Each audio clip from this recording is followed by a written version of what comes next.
I was at the family video store and I found an old Sesame Street VHS tape. I bought it, but a big mistake was made just by doing that. I should have just bought a DVD instead, as VHS tapes are obsolete, but I bought it anyway because why not? Well, because maybe you don't have a VHS tape player. It basically was a compilation of skits that had a terrifying twist from an early Sesame Street episode. The cover had a picture of Big Bird. However, I didn't pay attention to the not suitable for young audiences. For is capitalized and young audiences is not for some reason. Label on it, as because every letter is capitalized but not young audiences. As I thought some stupid teen stuck the label there as a freaking joke. Introduction. In the beginning, Elmo welcomes us to Sesame Street, but the background turns red. Big Bird, missing an eye, runs across a bridge with water underneath. I saw his eye in the water, and a slower, demonic version of the Sesame Street theme song started to play.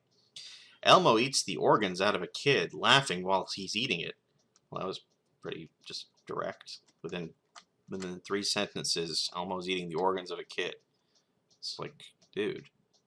The next scene shows Cookie Monster in a cookie facility where cookies are made. Where cookies are made out of children. Sure, why not? The next scene shows Ernie squeezing his rubber ducky so hard that its head flies off. Ernie then eats it. Well, that's pretty tame compared to the last few scenes. It just had 2 characters eating children, and now he's squeezing a rubber duck. Anyway, the theme song returns to normal, and the red background disappears. Groover starts flying as Super Groover. Well, I thought that was a typo, but he said it twice. It's Grover. It's not Groover. Maybe it is Groover. I'm pretty sure it's Grover, unless he's no, because it says Grover starts flying as Super Groover. If it said Grover starts flying as Super Groover, then I would think it was intentional. But it says Groover starts flying as Super Groover. I'm pretty sure there's no character named Groover. Anyway, but then he crashes into an airplane and the airplane explodes. The music becomes slower and demonic again, and the background turns back to a red color. Skits and their twists. Okay, so now we're getting to skits. There were skits before. Okay, anyway. Kermit's Bee Lecture. What? It is the same, but after the screen turns white, the white fades to the background, becoming flames, causing the bee to melt. Beautiful Day Monster's mouth is an eye. One of its eyes are black, and Beautiful Day Monster starts to scream. Also, the skit plays in reverse. So how did you know that? Did you watch it in reverse, or was it just did you reverse it? Did you have to hit rewind on the tape? What? Okay. Cracks. This is the next skit. It's in bullet point format for my convenience. The crack master bleeds, and he rips off the heads of the camel, chicken, monkey, and the girl off. I don't know what that means. That's gibberish. Mutant rabbit. There were not any trees, and the kids got eaten alive by the rabbit. What's with you and killing children? I'm lost. The shape-shifting guy won't appear. The stranger kidnaps a child and kills him. Oh, geez. Bob, Lewis, and the train. When the train hits the screen, it becomes covered with human organs. A blood-curdling scream is heard, as if someone is being murdered. Yeah, probably. We've already seen people being murdered, so it's supposedly. Pattern completion.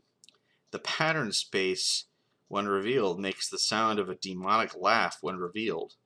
That's not so bad. Wet paint. Everyone sings in a rather depressing way, and the paint doesn't look like paint at all. It resembles blood. Oh my. Ogre Hill. The creature eating the apples is a skeleton with pieces of organs hanging loosely on him, and the ogre has no pupils in his eyes. Oh, well, that's important. Annie and Arthur find the letter A. When the guy holding cards collapses at the end, it shows him dead with a knife stabbing on his chest. Okay. Daddy Bear. The girl asks 2 disturbing questions. Should we die? The answer is yes. Does humanity come to a end? Yes. Okay. Fat Cat Sat Mat. The 3 puppets which The, the three Muppets forced the interrupting character into a wood chipper. Yeah, that was pretty good. I don't think that's like a Fargo reference or anything, because I don't think these other things are movie references. I think they just wanted to shove some guy in a wood chipper. And now the octopus. The octopus is bloodstained. Well, that doesn't seem so bad. I mean, compared to the other stuff, what, he just has bloodstains on him? How could the octopus even be bloodstained? It would be would be wet, unless it was octopus blood. But how would you know that? It doesn't. I don't even know what octopus blood looks like. You know, the author doesn't know either. The mystery box. The box had a noose, and Cookie Monster hanged himself from the noose. Okay. Count to 10 with nobody. The skit starts normally, but when nobody gets to 6, he says it 3 times, and the screen cuts to static, which lasts for 5 seconds. Nobody then says, "I'm coming for you, tra-la-la-la-la, I'm coming for you," in a very demonic whisper. In the box, the monster in the box, Fred, bites Grover's head off. Grover's brain was exposed, and Fred eats it, but he's somehow still alive, and he just walks off. Well, that's nice. Also, it's Grover now. Before it was Groover, but now this is Grover. Ernie searches for rocks. Fred bites off Ernie's head, and then he dies a long, painful death. He doesn't even find... Why is he looking for rocks, then? 3 balls. The 3 balls fall on spikes. They begin to bleed, and they are skewered like shish kebabs. They are left to die after a long, painful, bloody death. How do balls die? Who wrote this? Oh, okay, it's almost over. Scene 1 comes before the skits. Elmo sits on a step on a sunny day with a sad look on his face. Mr. Hooper comes up to him, at least he's called Mr. Hooper, not the bald man, and asks him what is wrong. Elmo yells at him to leave him alone. Mr. Hooper leaves, and Elmo picks up a gun after 30 seconds of utter silence. Scene 2. How is that scene 2? There were skits, now there's scenes. Everyone tells Elmo not to commit suicide. They take his gun, but then Elmo decides to jump off a cliff. Elmo hits his head on a very painful rock. He starts to scream in agony as he feels his brain is collapsing. Then he dies, and his corpse falls in a river, slowly rotting. Then he whispers, "I'm coming." What the hell does that mean?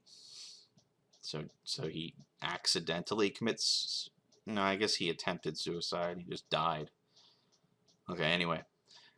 Scene 3. After the skits, it cuts to Sesame Street being hit by a nuclear bomb. After that violent explosion, it cut to a horrifying image of the cast. Yeah, they're probably being burned to death. Jeez. It went to black for 20 seconds, and the episode ends. So it all ended with everyone being killed. That's a good story, a good ending, though. All right. This is a really bad one. The grammar's not the worst, but it's not good. It's kind of in the middle of the road. There's a lot of mistakes, but it doesn't seem like a fundamental error. It just seems like laziness on the part of the writer. I do think some of these things show that the author actually did watch this show, which probably ups it a little bit. Overall, I think some of the skits part is the thing that makes this interesting, but some of it lands and some of it doesn't. I like how some parts of it are just like overly gory, and other parts are completely unimportant. That's kind of funny. So I'm gonna give this one, and the structure is I'm gonna give this one a C+. Yeah, it's not the best story ever, but it has its moments, certainly. As far as like, you know, be very lenient with the grading here. I'm gonna say a C+, because it has its moments. It's not the worst thing I've ever read, which is not really saying much because I mostly read garbage, but it's got its moments. So